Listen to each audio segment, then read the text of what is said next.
Welcome back to MidPoint. Let's now go live to Washington, D.C. John Boehner has been reelected as the Speaker of the House, and let's hear some comments. Let's make this a time of harvest, and may the fruits of our labors be ladders our children can use to climb the stairs to the stars. Thank you all, and God bless the United States of America. Thank you.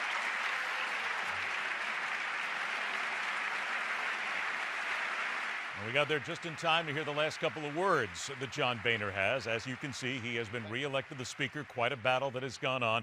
Our news division is covering exactly what the vote is, what was said. We'll be talking about it a whole lot more here throughout the day. Steve Malzberg will have an awful lot on this later on at 3 o'clock Eastern Time on the Steve Malzberg Show. But again, John Boehner, for the time being, has managed to hold off any sort of challenge to his speakership.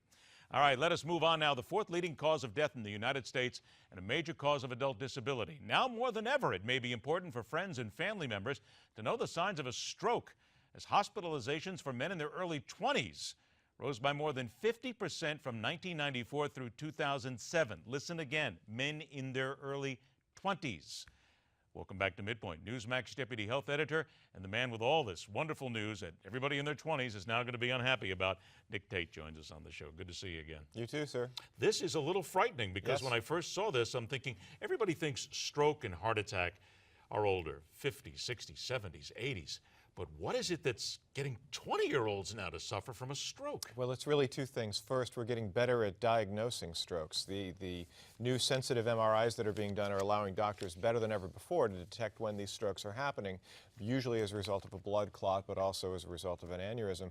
But there's a second culprit that is the bigger factor, and that is the rise in obesity, particularly in younger people.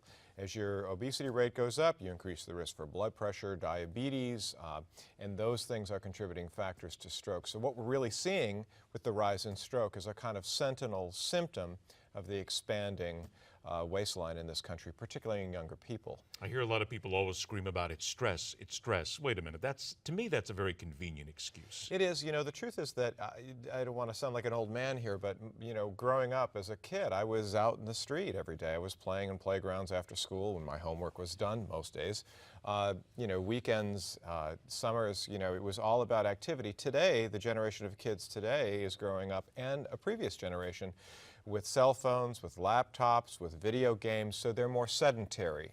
They're more likely to They're fat. They're likely to eat an unhealthy diet, and they're gaining weight, and that is partly what's contributing to this stroke. So the idea that stroke is a disease of age is no longer proving to be true. Sorry to be the bearer of bad news, but the word here is get active early and stay active often. We talk about young people. Stuart Scott, much too young to pass away, the ESPN sports anchor. Right. But the cancer that he suffered from, many people didn't know this, I think. It wasn't widely publicized. It's a rare form of cancer. Very rare form. Cancer of the appendix. In fact, for years he didn't really disclose what it was. He would only say that it was not colorectal cancer. But in fact, in a recent piece that he wrote for Men's Health, he disclosed that it was cancer of the appendix.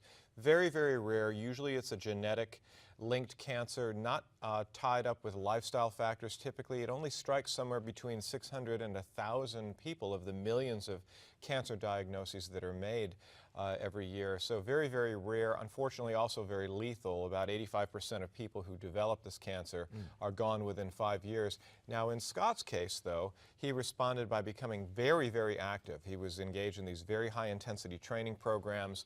He thought the best thing he could do was fight cancer by becoming aggressively, obsessively healthy, and he was. And in many ways, he did kind of beat the odds. He lived almost twice as long as a typical patient with this condition, but certainly at age 49, for him to be gone is much too early. People, in order to get healthy, a lot of times they go to supplements. Let's face it. It's a trillion-dollar business with all the supplements that are out there. And sometimes you go to your doctor and say, you have the bottle, is this a good idea if I take something like this? I was rather astounded. Well, maybe not so astounded to find out that a lot of doctors look at it and go, I don't know. They're just not that knowledgeable sometimes about what's in these bottles. That's right. There are two things happening here. First of all, doctors are really not trained to know, and this is their excuse. They don't really know about herbs and supplements that people are taking, even though 2 out of 3 cancer patients, the surveys show, for instance, will take some kind of alternative medicine to boost their immune system or boost their feelings of wellness. And doctors for too long, I think, have said, well, we don't know about that, or have taken a very dim view of herbal supplements. But the truth is that I think conventionally trained doctors need to become more aware how common they are, number one. Number two, they need to ask their patients about them and not wait for the patients to bring the bottle in and say, I'm taking this, is okay. They need to be proactive. They need to be proactive and recognize that whether they like it or not, whether they think they're helpful or not, they need to be aware that patients are taking them, because some of those herbal supplements can interact with conventional cancer treatments, chemo, radiation. And so you really need to know as a physician, what is your patient taking? For the consumers, for those patients, you need to be very clear with your doctors too. There is a pretty good pretty good body of evidence that suggests that alternative supplements can be very helpful, particularly with certain kinds of cancers, boosting the immune system. Talk to your doctor about what you're taking and making sure that he or she knows that it's not going to interact negatively with the chemo you're taking or with radiation you're getting. One more cancer note, a liquid biopsy. Right. Explain that. Right. Well, right now for prostate cancer, the confirming evidence is to take the PSA test, which shows a rise in PSA, indicates the presence of potential cancer. A biopsy is done to confirm whether cancer cells actually exist in the gland. But researchers now have developed a new technique. It's Vanderbilt researchers, I believe, who did it, where they can actually take a blood sample, and what they find is evidence of DNA shed from a tumor. So that it's a liquid biopsy because it's a blood test. If in fact they can get it fast-tracked and it can prove to be as effective as in these early studies, it might obviate the need for biopsies and would give people not only an earlier sense of when they have prostate cancer and speed treatments when it can be most effective, but it can also let doctors track the progress of cancer treatments to see if what the gentlemen who are being treated for prostate cancer, whether their treatments are actually working. So huge breakthrough. It's in this whole new wave, new wing of medicine, genetic therapy, that's starting to now move from bench science to real-world applications. I have to give you only 20 seconds to give us more bad news on flu. The rates are up, more cases. 43 states are now reporting widespread flu activity. It's not too late to get a flu shot, but the flu shot only offers limited protection. Do everything you can to boost your immune system. Eat well, get plenty of rest, make sure you're getting to the gym, and for goodness sake, if you're sick, don't go to work. Stay away from the people you love so you don't infect them. Wait a minute. Say that one again. If you're sick, don't go to work. Have Don't you go to work. been back in the newsroom recently? Yeah. Have you seen some of the people back there? They're not doing us any favors if they're No, coming in they're with the not. flu. That's why I tell them. Thank you very much for coming in today. We really appreciate your work. And oh, by the way, go stand over there. It might be the best thing to do. Always a pleasure, my friend. Happy New Year again. Same We'll to talk you. to you soon. Same to you. All right. The Money Master is here after the break to see if Wall Street has recovered from its Monday drop-off.